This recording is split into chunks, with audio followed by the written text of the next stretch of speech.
Hey everyone, my name is Charlie and today I'm going to be looking back at the books that I read in July 2014. Throughout this year, I have been looking back on the books that I read a decade ago, seeing whether I can remember them, seeing if there are any firm favourites that I read in that month a decade ago. Let's just get straight into things with Coraline and Other Stories by Neil Gaiman. This is a book that I remember reading the title story and then not reading the other stories for years afterwards. So that's why that's here. Actually not one of my favourites by this author. I think I was working on the children's book at the time, so I was hoping for some sense of whimsy and a book that would discombobulate me. This wasn't it, and I don't really recall much about this book. Next we have Shatter by Taherah and Mafi. I don't know whether I read any more by this author after this book, but I do remember it was a really big thing on YouTube at the time. I can remember the very first cover of this book where the young woman was in a white gown, and it started this whole conversation about how young adult literature at the time was just women in gowns, and even if they had nothing to do with the story. I hated this book. I hated it, and I'd really looked forward to it. This was also at the time that I was coming out of my young adult phase in terms of reading, but I did hate that book. And then we had Toothiana, Queen of the Tooth Fairy Armies. So I bought this book because I'd really liked the film Rise of the Guardians. And so I bought the 3 books that were available at the time, and they were beautiful editions. They really were children's books, and they weren't for me at all. Then we have The Gates. I can't remember the author of this book. Basically like a Hellmouth from Buffy situation with the gates to hell opening in a small British town or village, from what I remember.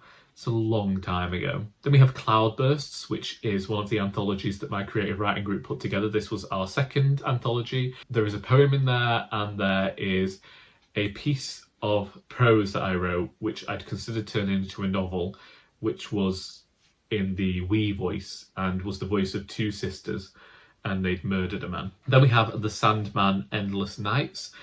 Still haven't read any more of the Sandman series. It's one that I long to get into and long to own, but it's always been decidedly expensive, and the library never has the first graphic novel or never has the first bind up, and it's always been a difficult one for me to get my hands on. Then we have The Shock of the Fall by Nathan Filer. I can't believe it's been so long since I read this book. I think that I liked it at the time. It was just a book that I liked. I think that this book deals with mental health issues, but other than that I don't recall much about it. Then we have the first 3 bind-ups of Sardine in Outer Space.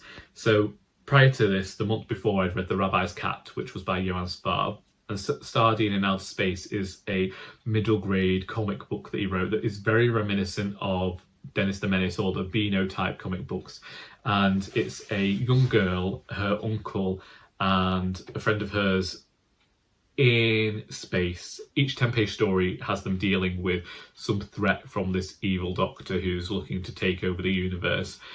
They are humorous, irreverent science fiction comic strips that I have gone back to a few times because I just find them humorous.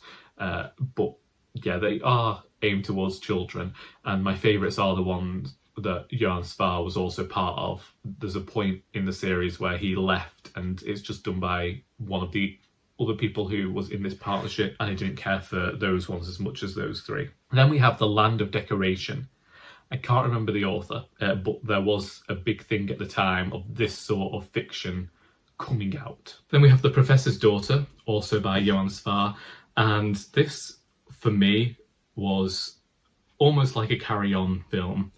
It takes the story of the mummy and transposes it to Victorian England, and this immortal mummy is at the British Museum, and the person who's found him, his daughter, falls in love with the mummy, and obviously it's then this madcap dash through Victorian London. At one point Queen Victoria gets thrown into the Thames.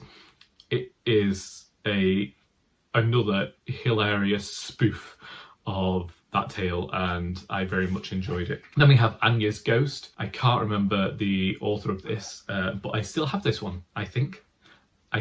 I still own this graphic novel alongside The Gigantic Beard That Was Evil, which is the next one I read. Both of them were graphic novels that I utterly adored. This was the year that I was getting into graphic novels, because before this I just read comic books and bind-ups of comic books, but This was like the year of the graphic novel, and I found some really good ones that year. Then I read Strange and Ever After by Susan Dennard, which was the final book in her Something Strange and Deadly series. This was one where I'd get them on the day that they were published, and I would read them in that day, and this was an utterly thrilling conclusion to the tale. Very sad ending, but also it felt appropriate to the story that Susan Dennard had been telling. Obviously, like earlier this year, I unhauled the Truth Witch series because I just had no interest in going back to that. And I do think, you know, I've talked about it a lot this year, sometimes we outgrow authors, but I've kept this series on my shelf because I don't know whether I'd ever be able to find it again. If I did choose to reread it, I have yet to.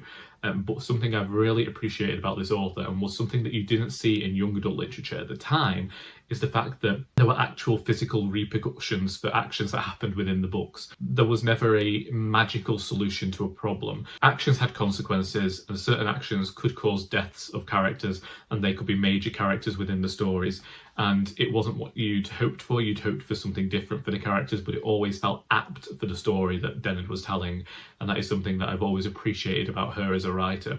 It's never felt like something shocking to do to propel the story forward.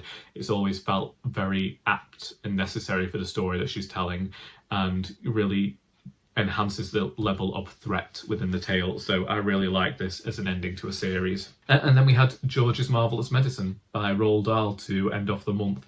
And I think that it was basically because I'd gone into a charity shop and we'd had this book donated, and George's Marvellous Medicine used to be one of my favourites as a child. So I got it again and I read it again, and I had just as much fun reading Roald Dahl in 2014 as I had done as a child, so it was just a nice bit of nostalgia there. And them's the books. That is everything that I read in July 2014, and from what I can see, yeah, we found a few new favourites. It was a month of graphic novels and children's books for the most part, and I was quite happy about that at the time. So yeah, if you have read any of these books, are any of them favourites of yours? Maybe you have different opinions for me. Feel free to discuss them in the comments. I hope that you have enjoyed this video, because until next time, that is all.